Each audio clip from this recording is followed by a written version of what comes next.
Hi everyone, welcome to Data Kangaroo. Today we're going to go over how to switch from light mode to dark mode in RStudio. So let's get right into it.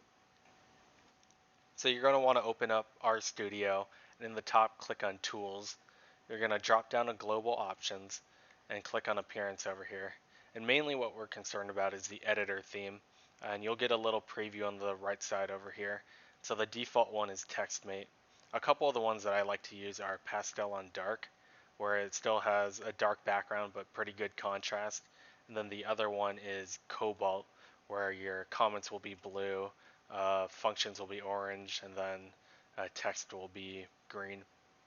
If your eyesight is a little worse, you can always change the font size, so from 10 to 16. But I think you'll have to restart R if you do that. So click Apply, and then it'll change it to dark mode. And as you can see, it'll just change all the colors to what you previewed. So pretty easy. If you found this tutorial helpful, please give it a like and subscribe if you're interested in learning more about R or data science. Thanks for watching.